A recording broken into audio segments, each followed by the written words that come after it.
Here is going on, so we're well into November here. Okay,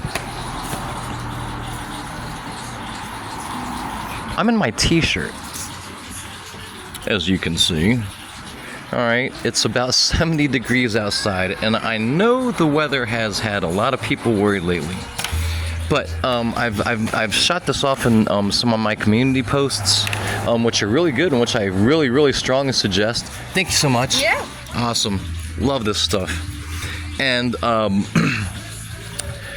I have a different theory, and it's not just my theory of what's going on right now, and it's a little complicated, and I'm going to hopefully do some more videos on this, but I've kind of promised this to some of you, and there seems to maybe be a little bit of interest. So right now, okay, here is the planet. It's going to be a very bad drawing, okay?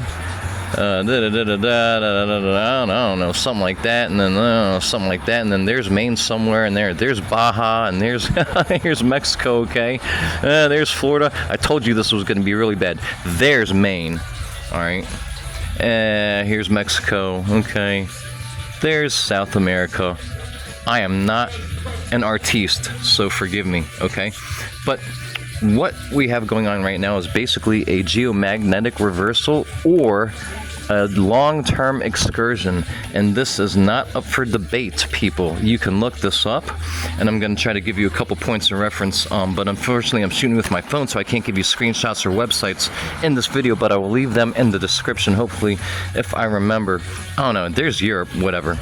Okay, here's Australia, alright, and here's Japan and Asia, whatever, alright? So there's our planet. It's horrible, like I said. So we are undergoing a geomagnetic reversal. These generally happen about every 78,000 years. I'm sorry, 780,000 years. I am so bad at this, guys. I only do one shoot. I don't have notes, all right? Every now and then a long-term excursion does happen, and the last one that happened was 32,000 years ago, and that was called the Les Champ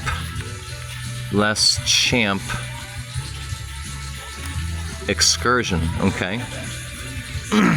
Basically, our Earth's polarity is reversing. This is, again, not up for debate. Well, like I said, with the stipulation that it could be a long-term excursion, but this is more than a quick little blip. Okay, so basically, you need to think of the planet, if you're new to this, as a dipole.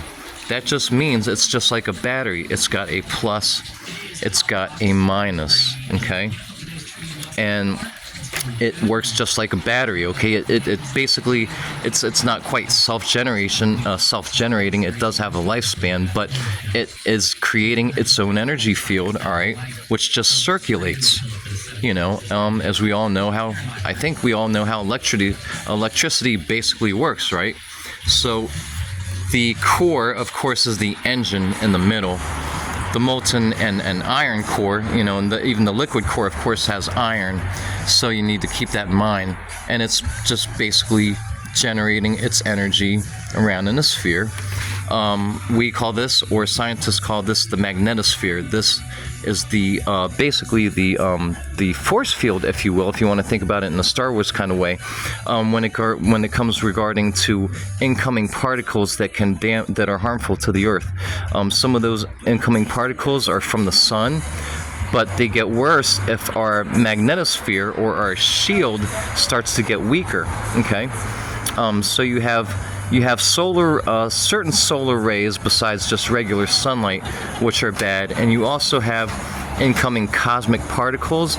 Those require another discussion, but just take my word for it. You can look into it. It's not beginner stuff, but the combination of the kind of solar rays that we do not want and the cosmic particles that are incoming can mess with the atmosphere. They can mess with ozone, cloud formation, so on and so forth. That's not theory. You can look it up.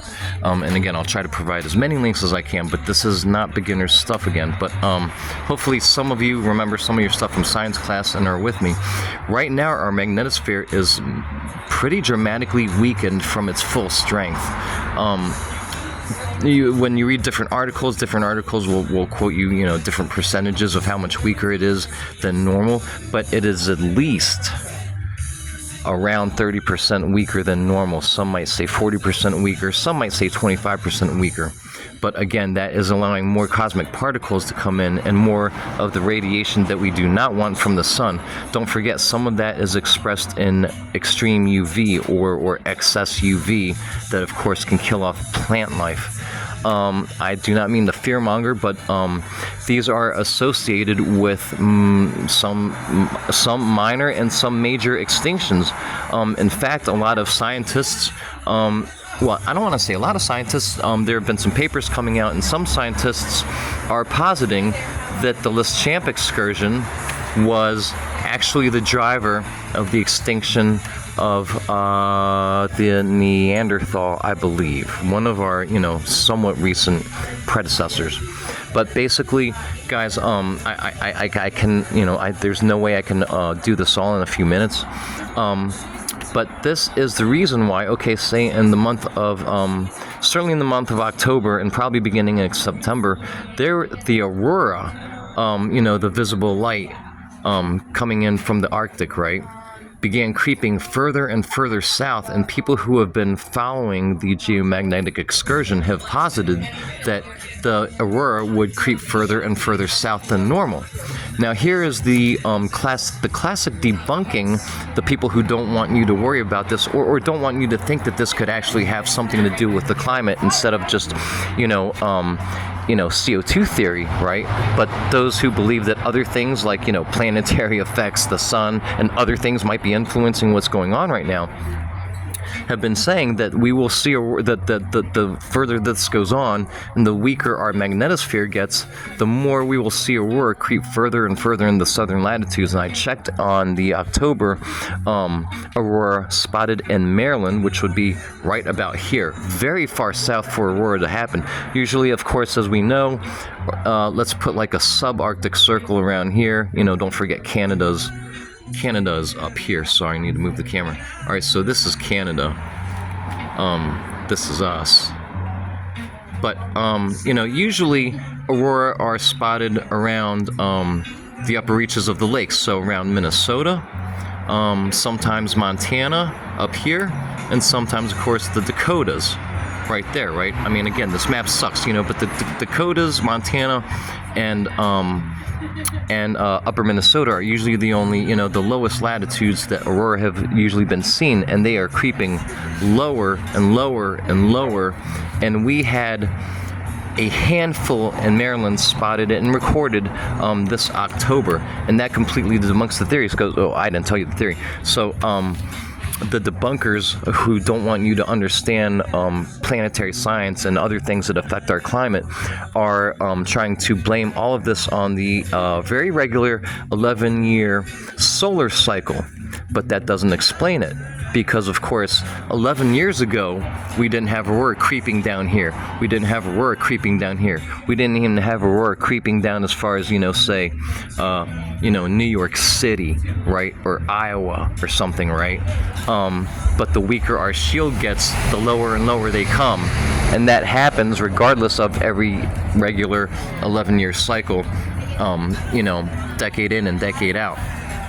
I'm about at 9 minutes, guys, and so this is just kind of an intro for you, but this is something I've really wanted to talk about because those who follow climate science have to understand one thing.